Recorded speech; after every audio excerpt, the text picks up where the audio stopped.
பழைய நினைவுகள் சந்தோஷமா இருக்குன்னு சொல்ற வந்திருக்கிற நம்ம எல்லாம் மல்லாக்க படத்துக்கு விட்டத்தை பாக்குறோமா? அது ஒரு இளங்கன்று சொல்லிட்டு போயிருக்குது.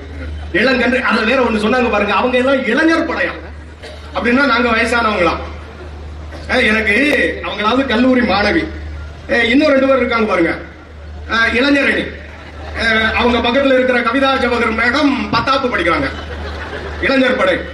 அடுத்தது இருக்கிற ரேவதி சுப்லட்சுமி மேடம் 5ஆப்பு தான் படிக்கிறாங்க, இளைஞர் படை. என்னமா இது?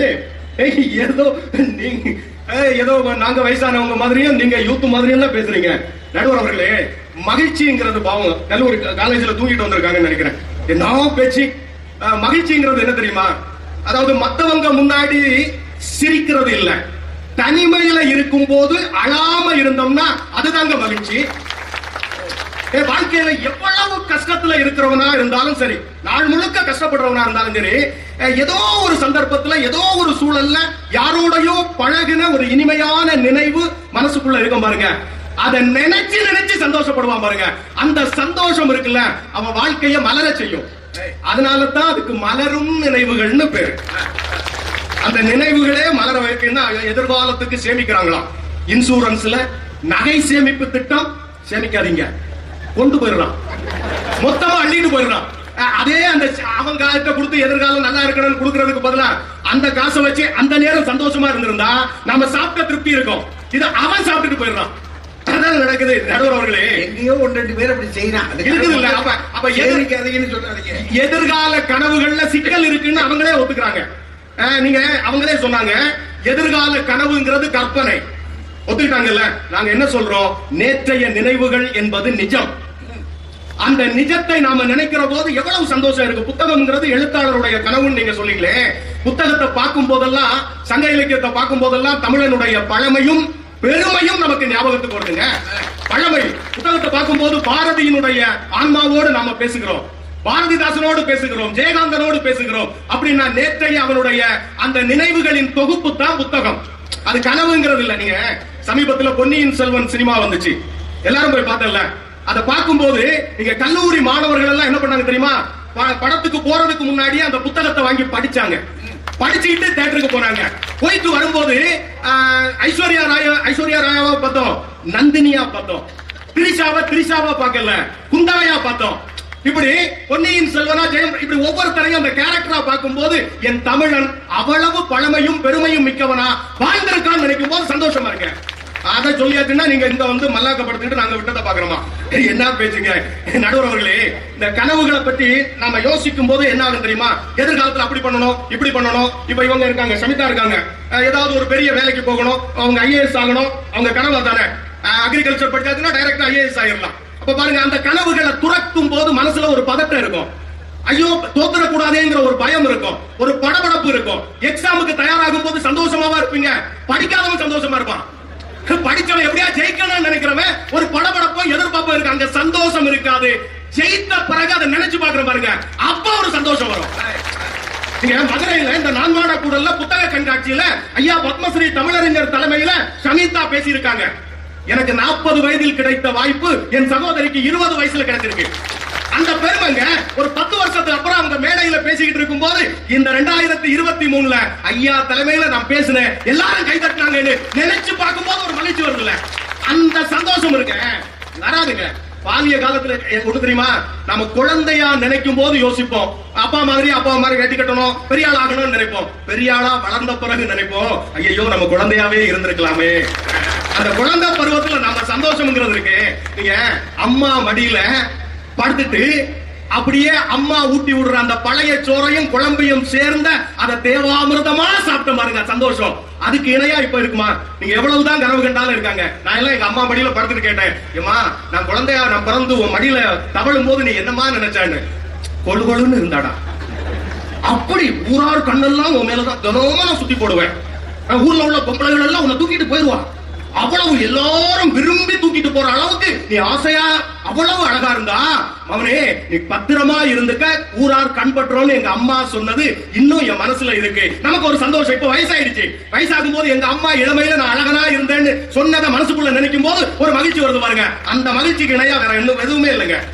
நீங்க அப்பா தோல்ல உட்கார்ந்து இருந்து திருவிழா பாக்குற சந்தோஷம் இருக்கு, இப்ப நம்ம அப்பா ஆகும்போது அதை நினைச்சு பார்க்கும்போது ஒரு மகிழ்ச்சி வருது இல்ல, அதுக்கு இணையா எதுவுமே இல்லைங்க. நீங்க ஐயா நீங்க பம்பரம் விளையாடி இருக்கீங்களா? பம்பரம் குத்தி இருக்கேன். அதுதான் எப்படி இருக்கு. நான் நிறைய குத்து வாங்கியிருக்கேன். நிஜமாவே நான் சொல்றேன், நான் குத்து வாங்கின பம்பரத்தை இன்னும் சேர்த்து வச்சிருக்கேன். என் பிள்ளைகிட்ட சொல்றேன், நான் விளையாடுறேன் பாருங்க, பம்பரத்தை அப்படி சுத்தி விட்டுட்டு கையில எடுப்பேன் பாருங்க.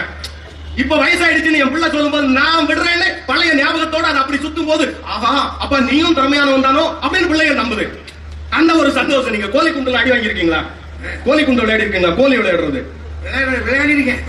நீங்க நம்ம கோழி விளையாடி கையில முட்டில் அடிப்பாங்க பாருங்க, அடி வாங்கின அந்த சந்தோஷத்தை நினைக்கிறோம்ல, அது விராட் கோலி செஞ்சுரி அடிக்கிறத பார்க்கும் போது கிடைக்கிற சந்தோஷத்தை விட கூடுதல் சந்தோஷம் தரும்.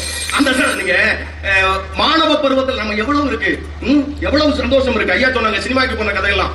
எங்க கல்லூரி காலத்துல ஸ்பெஷல் கிளாஸ்ன்னு கட் பண்ணிட்டு சினிமாவுக்கு யாராவது போயிருக்கீங்களா? நான் போயிருக்கேன்.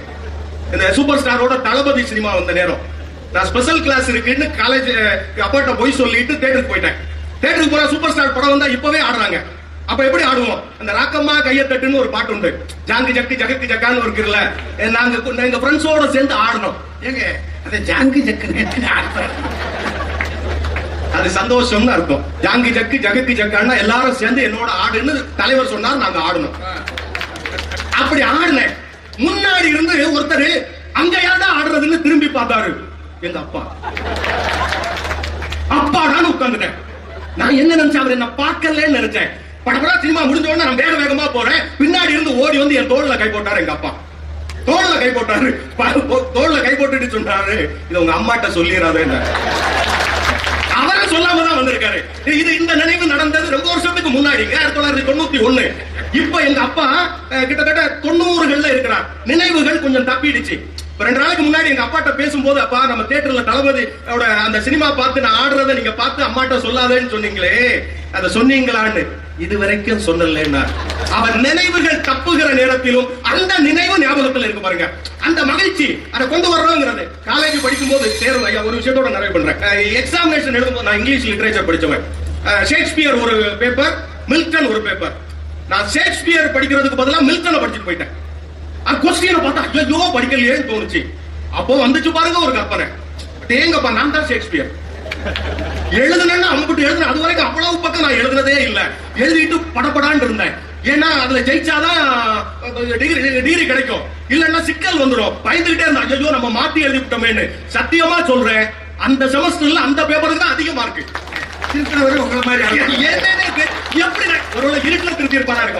என்ன நடந்துச்சுன்னே தெரியலங்க. இந்த மகிழ்ச்சிகளை நினைக்கும் போது, அதாவது ஒண்ணு தெரியுமா, சின்ன சின்ன சந்தோஷங்கள் நினைவுகள் கூட பெரிய பெரிய மகிழ்ச்சியை தரும். வாழ்நாள் எல்லாம் நம்ம பின்னால் தொடர்ந்து வரும். ஒரு செய்தியோட நிறைவு பண்றேன். மதுரையில நம்ம பேசுறோம்.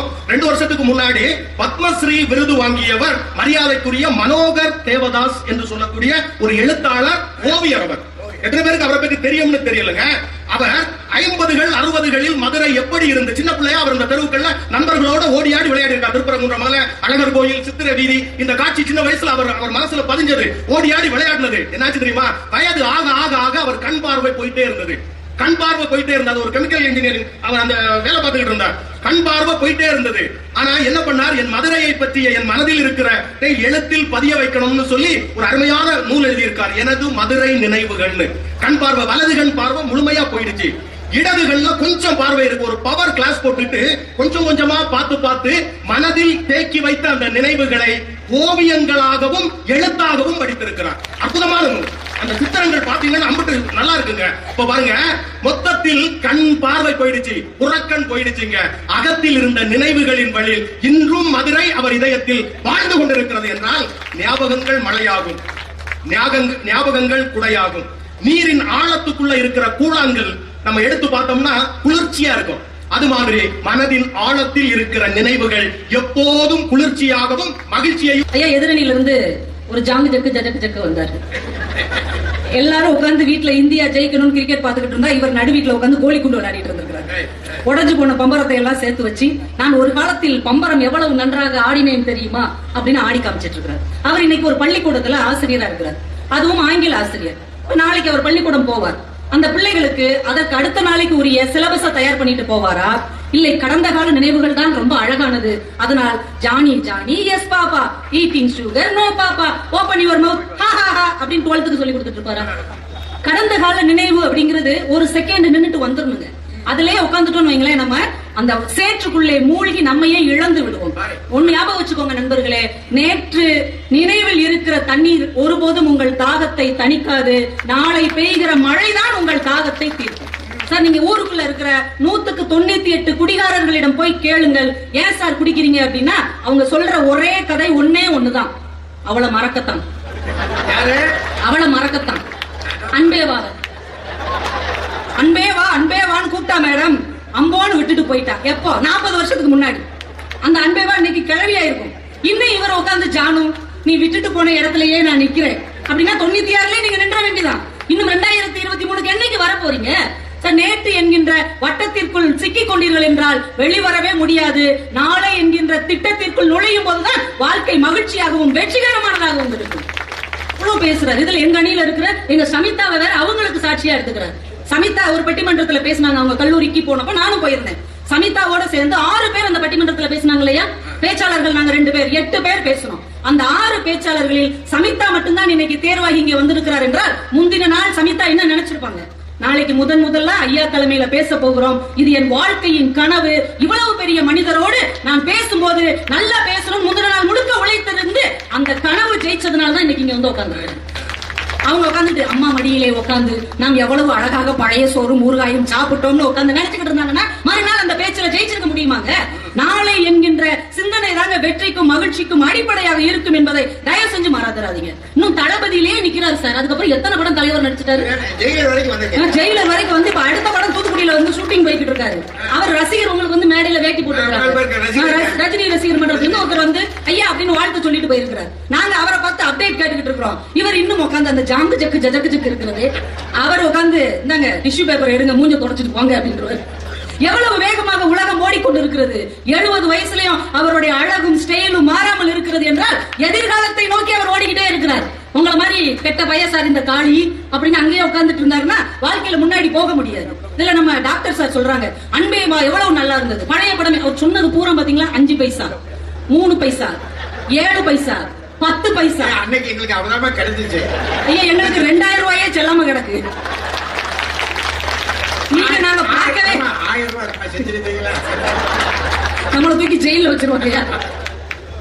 எனக்கு அடுத்து என்ன செல்லுமோ செல்லாதோன்னு உட்கார்ந்து நாங்க கற்பனை பண்ணிக்கிட்டு இருக்கோம். நீங்க செல்லாம போன காலத்தையே இன்னும் சொல்லிக்கொண்டே இருந்தீர்கள்னா அது எப்படிங்க ஒரு சந்தோஷத்தை தரும்? ஐயா அவங்க மருத்துவத்துறையில இருக்கிறதா நீங்க சொன்னீங்க. அப்ப ஒவ்வொரு நாளும் ஒரு மருத்துவர் என்னங்க செய்வாரு? புது புது நோய்களா உருவாக்கிட்டு இருக்குது. இந்த நோயை தீர்ப்பதற்கு, இந்த நோயிலிருந்து நோயாளிகளை காப்பாற்றுவதற்கு என்ன பண்ணணும்னு புதிய புதிய பாடங்களை, புதிய புதிய சிகிச்சை முறைகளை அவர் தயார் பண்ணுவாரா?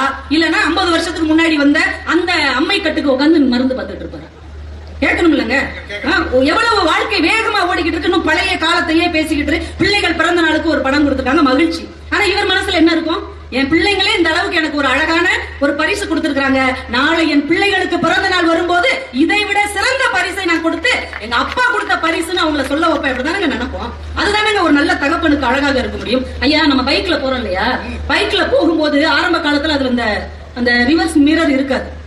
ஏன் தெரியுமா? அதுக்கப்புறம் தான் அதை கண்டுபிடிச்சாங்க. ஏன்னா பைக்ல ஓட்டுறவங்க பின்னாடி திரும்பி திரும்பி பாத்துருக்காங்க, யாராவது வர்றாங்களா, இல்ல நம்ம விழுந்துருவோமா, ரைட் சைடு திரும்பணுமா, பின்னாடி திரும்பி பார்த்திருக்காங்க. பின்னாடி திரும்பி பார்க்கும் போதெல்லாம் விபத்து ஏற்படுகிறது என்றுதான் முன்னால் பார்த்து கொண்டே நீங்கள் பின்னால் பாருங்கள், முன்னால் நகர்ந்து கொண்டே இருங்கள் என்பதற்காகத்தான் பைக்ல அந்த ரிவ்யூ மிரர் வச்சிருக்காங்க. நல்லா ஞாபகம் வச்சுக்கோங்க. முன்னால் நகர்ந்து கொண்டே தான் நீங்க பழைய நினைவுகளை பார்க்கணும். பின்னால திரும்பி போய் பழைய நினைவுக்கு போகணும்னு நினைச்சீங்கன்னா வாகன பயணமும் விபத்தில் முடியும், வாழ்க்கை பயணமும் விபத்தில் முடியும் என்பதை தயவு செஞ்சு மறந்துடாதீங்க. நினைக்க கூடாதுன்னு சொல்லலையா, அங்கேயே நின்றாதீங்க. அதுதான் மகிழ்ச்சின்னு முடிவு பண்ணிடாதீங்க. ராஜ்குமார் சார் சொன்னாரே, யாரோ ஒருத்தங்களை அன்னைக்கு நேசிச்சிருப்போம் இல்லையா, அதை நினைத்து பார்ப்பது எவ்வளவு மகிழ்ச்சி. அது மகிழ்ச்சியாங்க, அது சந்தோஷமா? யாரையோ ஒருத்தங்க உயிருக்குயிரா நேசிச்சிருக்கிறோம், அவங்க கிட்ட நம்ம அன்பை சொல்லி இருக்கிறோம், அவங்களும் நம்ம கிட்ட அன்பா இருந்திருக்காங்க. ஆனால் காலம் ஓடுகிற ஓட்டத்தில் அந்த 2 இதயங்களையும் காலம் பிரித்து விடுகிறது. இப்ப நீங்க நினைச்சு பார்த்தா மனசு வலிக்குமா, சந்தோஷமா இருக்குமா? எல்லாம் அந்த இடத்துக்கு போயிட்டாங்க.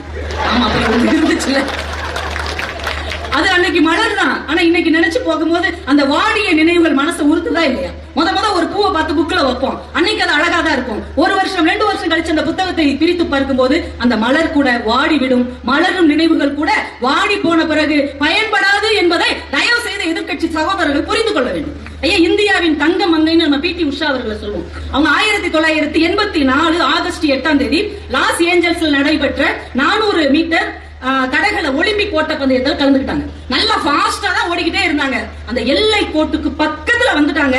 பின்னாடி யாராவது வர்றாங்களான்னு திரும்பி பார்த்தாங்க. ஒரு செகண்டுக்கும் ரொம்ப குறைவு, 0.01. ஒரு வினாடியில் 100ல் 1 பங்கு தான் அவங்க திரும்பி பார்த்தாங்க. அந்த இடைவெளியில ரோமானிய நாட்டை சேர்ந்த கிறிஸ்டியானா என்கின்ற ஒரு வீராங்கனை அவர்களை முந்தி போய் அந்த பதக்கத்தை தட்டி சென்று விட்டார். இன்னைக்கு வரைக்கும் அது பிடி உஷா அவர்களுடைய மனதில் மிகப்பெரிய உறுத்தலாக இருக்கிறது. எதிர்காலத்தை நோக்கி ஓடிக்கொண்டிருக்கிறவர்கள் கடந்த காலத்தை சற்று திரும்பி பார்த்தாலும் தடிக்கு விழுந்து விடுவீர்கள் என்பதை தயவு செய்து மறந்து விடாது. ஏன்னா பாஸ்ட் இஸ் பாஸ்ட்.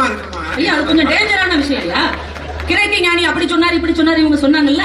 கிரேக்க ஞானி சாக்ரடிஸ் என்னங்க சொன்னார்? இந்த உலகத்தின் எல்லா இளைஞர்களையும் கூட்டு சொன்னார், ஏதென்ஸ் நாட்டு எளிமிக்க இளைஞர்களே, ஓடி வாருங்கள், ஓடி வாருங்கள். வீரம் விளை போகாது, விவேகம் துணைக்கு வராவிட்டால் தீட்டிய வாளுடன் தினவெடுத்த தோள்களால் எதையுமே மாற்றி அமைக்க முடியாது.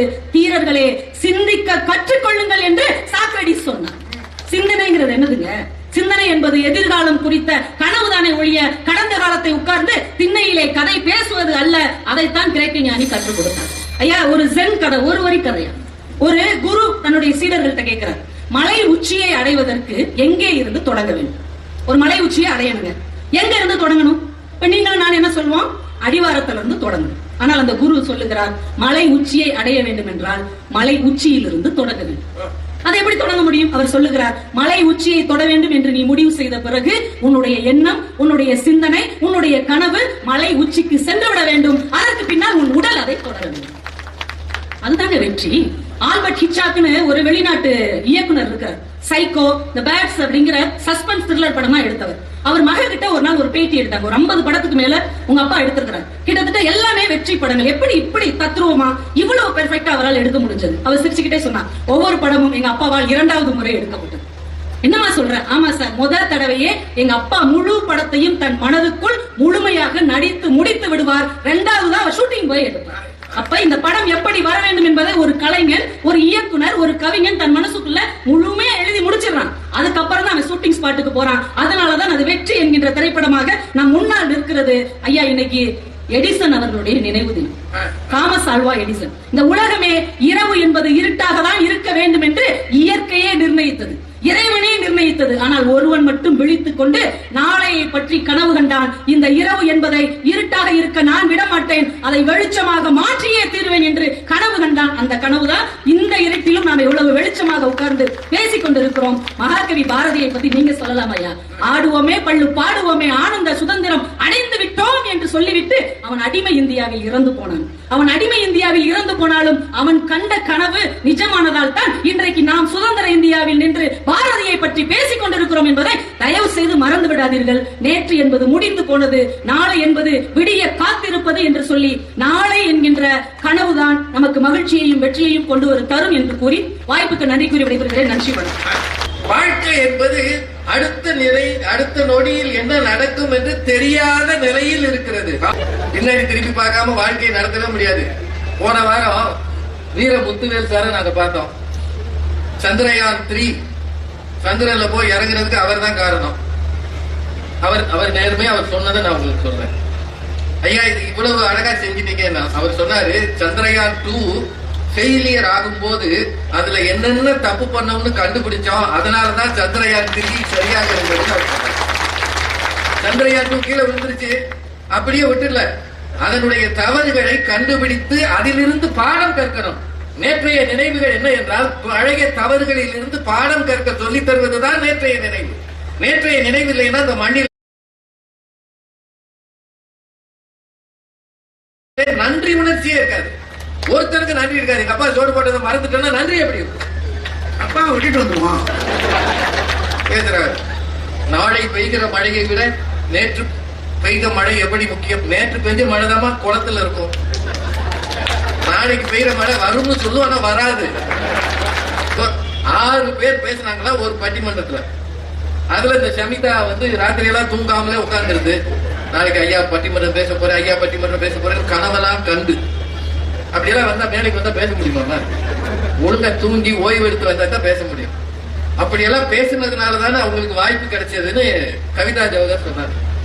ஆனா 6 பேர் பேசுனதுல ஷமிதா பேசுனது ஐயா ஞாபகம் வச்சிருந்ததுனாலதான் நினைவா இப்ப போட்டாரு.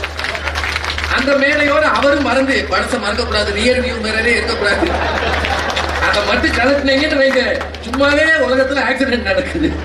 ரியர் வியூ மிரரே இருக்கக்கூடாது. ஏமா பைக்ல 2 பக்கமும் வச்சிருக்கான், இருக்கக்கூடாதா? வைக்கணும், வைங்க. ரியர் வியூ மிரர் வைக்கிறது எதுக்குன்னா பின்னாடி பாக்குறதுக்கு, சரியா? பின்னாடி பார்க்காம முன்னாடி போக கூடாதுன்றது அதுக்கு அர்த்தம். இவங்க என்ன சொல்றாங்க, பின்னாடி பாருங்க, முன்னாடி போயிட்டே இருங்க. இது இல்ல விஷயம். பிற்காலத்தை, நடந்ததை, கடந்ததை நினைவில் வைக்காத யாரும் முன்னேற்றத்திலே சிக்கலாகும். அதான் எங்க அணியில சொல்றோம். நேற்றைய நினைவுகள் தப்பா இருந்தா கூட இன்னைக்கு நினைச்சு பார்க்கும்போது சந்தோஷமா இருக்கும். சார், ஒரு காலத்தில் பட்ட கஷ்டம் திரும்பி பார்க்கையில் சந்தோஷமாக இருக்கும். நேற்றைய நினைவுகளை திரும்பி பார்க்காதீங்கன்னா போட்டோ எதுக்கு, வீடியோ எதுக்கு, இத்தனை கேமரா வச்சு எதுக்கு எடுக்கிறாங்க? அதனாலதான கவிதா மூர்க்கமா பேசுறாங்க. கவிதா மட்டுமா பேசிச்சு? நினைவுகள் யாருக்கு இருக்கிறதோ அவங்களுக்கு தான் கனவுகள் பிறக்கும். நினைவுகளே அடித்தளம். நினைவுகள் இல்லைன்னா கனவுகளே வராது. ஒரு பொண்ணை பாக்குற வழியில வீட்டுக்கு போன பிறகு இவளோட நான் எதிர்காலத்தில் வாழணும்னு நினைக்கணும்னாலே, கற்பனை பண்ணணும்னாலே, கனவு காணணும்னாலே அவளை பற்றிய உருவம் அவ மனசுல பதிஞ்சிருக்கணும். பாக்குறவள மறந்துட்டு போயிட்டானா கனவு எங்க இருந்து வரும்? கனவுகளே வராது. நினைவுகள் உண்மையானவை, உயிரோட்டமானவை, இது நடந்து உணரப்பட்டவை. நினைவலைகள் தொடர்ந்து வந்தால் நேரமெல்லாம் கனவலைகள் தான். கனதாசன் நினைவலைகள் தொடரலைன்னா கனவலைகளே கிடையாதுமா. அந்த 3 தாய்மார்களும் நினைக்கணும். நம்முடைய மனத்தில நினைவுகள் இருக்கிற வரைக்கும் தான் நம்மை மனிதர்கள் மதிப்பார்கள். வயதாக வயதாக நினைவு தப்பி போகிறதே அது மகிழ்ச்சியா? வயதானவர்களுக்கு என்ன கனவு இருக்க முடியும்?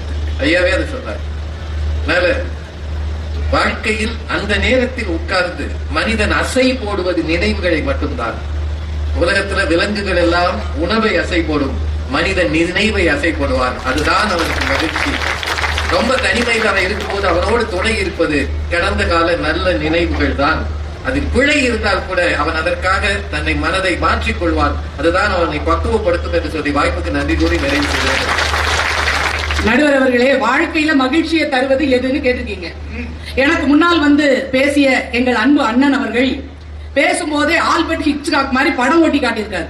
அப்படியே பீதியை கிளப்பினார். எதிர்காலம் எப்படி இருக்கும் தெரியுமா? வாழ்றதுக்கு ஒரு நம்பிக்கை வேண்டாமா ஐயா? இப்படியா பயம் காட்டுறது? செயற்கை நுண்ணறிவு வந்து சேரும், நீங்க நினைச்சது எதுவும் நடக்காது, இயந்திரம் மயமாகி விடும், அப்படியே ஒரு பயம் காட்டினா இப்படியா ஐயா நல்ல காலம் பிறக்குதுன்னு சொல்லுங்க.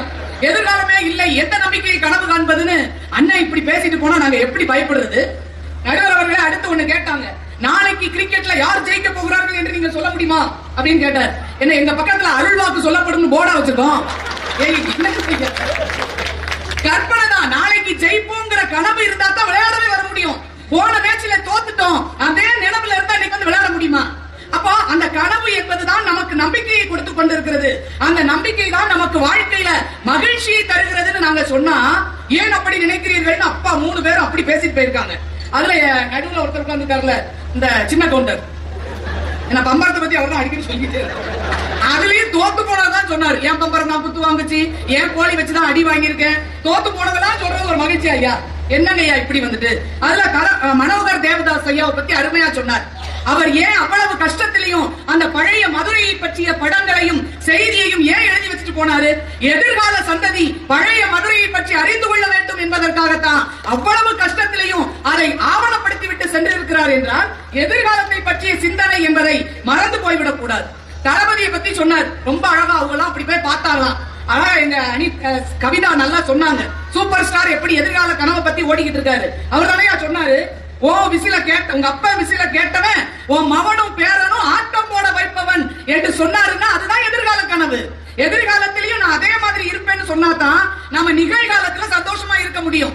இல்ல அந்த நினைவோட இருப்பேன்னு சொன்னா எங்க ஓட முடியும்? இவருக்கு என்னவா, அம்மா மடியில படுத்துக்கிட்டு அவங்க பழையது சாப்பிட்டது சுகமா.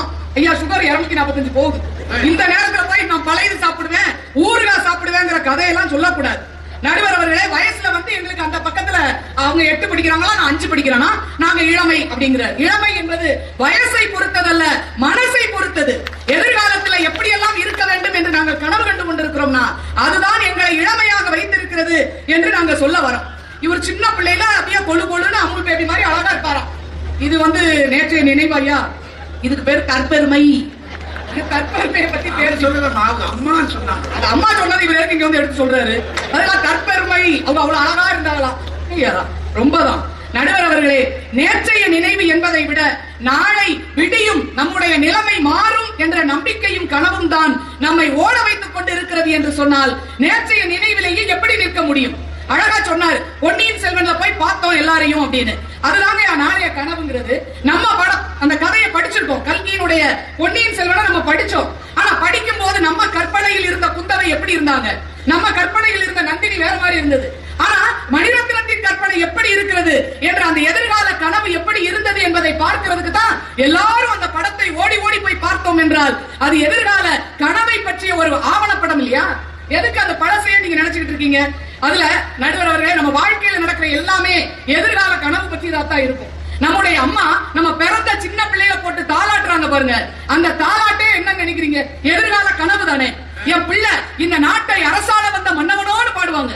இங்க ஒண்ணும் இல்ல, ஆனாலும் அந்த தாய் நினைக்கிறா என் பிள்ளை எதிர்காலத்தில் பெரிய ஆளாக வர வேண்டும். ஆறாரோ ஆறாரோ ஆறி வரோங்கிறா இல்லையா? இப்ப என் பிள்ளையா பிறந்துக்கடா, நாளைக்கு நீ யாராரோ ஆக போறியோ, டாக்டரோ இன்ஜினியரோ பேராசிரியரோ கலெக்டரோ என்று ஒரு தாயினுடைய எதிர்கால கனவு தானே தாளாட்டாக வருகிறது.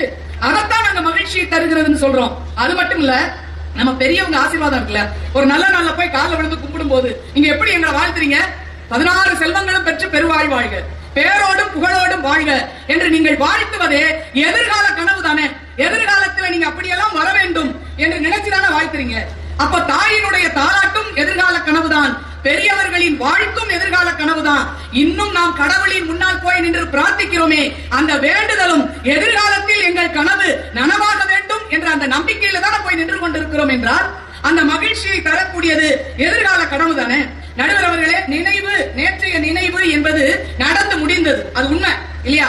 எங்க அணியில சொன்னது போல ஏற்கனவே அதுல வலி இருக்கும், அவமானங்கள் இருக்கும், துன்பம் எல்லாமே இருந்தது. அது கஷ்டத்தையும் தரக்கூடியதாகவும் இருக்கும். ஆனா நாளைய கனவுங்கிறது அப்படி இல்ல, நாம் தீர்மானிக்கிறது தான்.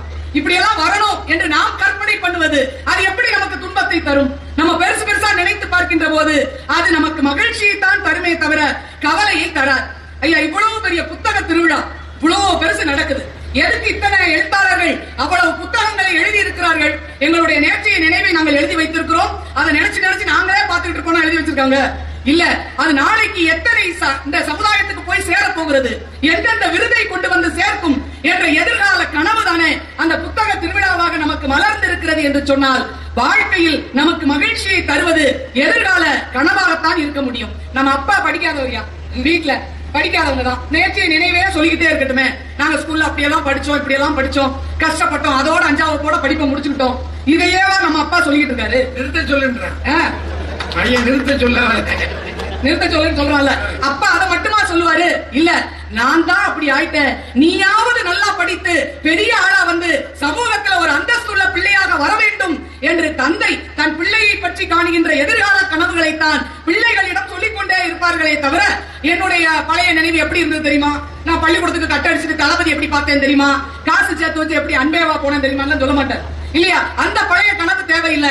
எதிர்காலத்தில் நீ என்னவாக போகிறாய் என்று அப்பா பிள்ளைக்கு அந்த குறிக்கோளை ஊட்டுகிறார் பாத்தீங்களா? அந்த எதிர்கால கனவுகள் தான் நமக்கு நிம்மதியை தரும். சேமிப்பு வர்றதுங்கிறது ஒரு எதிர்கால கனவுக்காக அந்த பாப்பா சொல்லுச்சு. இவர் என்ன சொல்றாரு? சேமிச்சு வச்சா எவனா தூக்கிட்டு போயிருவானா, அன்னன்னைக்கு சம்பாதிச்சு சாப்பிட்டு அனுபவிச்சு காலி பண்ணிடணுமா? 2 பொம்பளை பிள்ளைய பெத்த ஒரு மதியா பேசியிருக்காரு. எதிர்காலத்தை பத்தி யோசிக்க வேண்டாமா? வீட்டில் இருக்கிற நம்முடைய பிள்ளைகளுக்கு எதிர்காலம் சுகமாக மகிழ்ச்சியாக இருக்க வேண்டும் என்பதை சிந்திக்காமல் இன்னைக்கு அனுபவித்தால் போதும் அப்படின்னு சொன்னா எப்படி? ஐயா, பள்ளிக்கூடத்துல நம்ம போன உடனே கேட்டுவாங்க, ஸ்கூல்ல வாத்தியார் என்ன கேட்பாரு? நாளை என்னவாக போகிறாய்? அவங்க குறிக்கோளை எழுதுங்க. போன உடனே முதல்ல அதைத்தான் சொல்றாங்க. அவருக்கு 1 மணி நேரம் வேலை பேசி இல்ல, நம்முடைய இலக்கை தீர்மானிச்சாதான் போற இடத்துக்கான வழிமுறைகளை எடுத்துக்கொள்ள முடியும். அதுக்காகத்தான். இல்ல, நான் நேத்து இருந்த மாதிரியே தான் எங்க அப்பா மாதிரியே தான் இருப்பேன் அப்படின்னு சொல்லிக் கொண்டிருக்க கூடாது. எதிர்கால கனவுகளை பற்றி கூற வேண்டும் என்பதற்கு தான் அப்படி ஆசிரியர்களே நம்மை வழிபடுத்திக் கொண்டிருக்கிறார்கள். சினிமா பாட்டு அழகா சொன்னாங்க, எல்லாரும் நினைவுகள் தான் நல்லா இருக்கும்னு. இல்ல, அதே கண்ணதாசன் சொன்னார், கனவுகளே கனவுகளே காலமெல்லாம் வாரீரோ, நினைவுகளே நினைவுகளே நின்று போக மாட்டீரோ, நிம்மதியை தாரீரோ என்று கண்ணதாசன் எழுதினார் என்றால், நேற்றைய நினைவில் இருக்கின்ற வலி இருக்கிறதே, அது இருந்து கொண்டே இருந்தால் தொண்டைக்குள் முள்ளை வைத்துக் கொண்டு நடமாடுவது போல இருக்கும். அது எப்படி நமக்கு நிம்மதியை தர முடியும் என்று நாங்க கேட்கிறோம். நடுவர் அவர்களே, ஐயா சொன்னீங்க அழகா, எனக்கு என்ன கனவு இருக்க போகுது அப்படின்னு நீங்க ஒரு வார்த்தை சொன்னீங்க. இல்ல, உங்களுக்கும் கனவு இருக்கு, எதிர்கால கனவு இருக்கு, நாங்க காண்போம்ல உங்களுக்காக. நடுவர் அவர்களே, அழகா நீங்க புறநானூற்றுக்கு உரை எழுதி இருக்கிறீர்கள், அகநானூற்றுக்கு எழுதியாச்சு, இப்ப மதுரை காட்சி தயாராயிருச்சு. சங்க இலக்கியமும் பழைய காவியங்கள் அத்தனைக்கும் நீங்கள் உரை எழுதி தர வேண்டும். இந்த தமிழ் சமூகம் பயன்பெற வேண்டும் என்ற எங்கள் எதிர்கால கனவு எங்களுக்கும் நிம்மதியை தருகிறது, அத்தனை பேருக்கும் மகிழ்ச்சியை தருகிறது என்றால், பழைய நினைவுகள் என்பது தேங்கி கிடக்கிற குட்டை, அதனால ஒரு பயனும் இல்லை.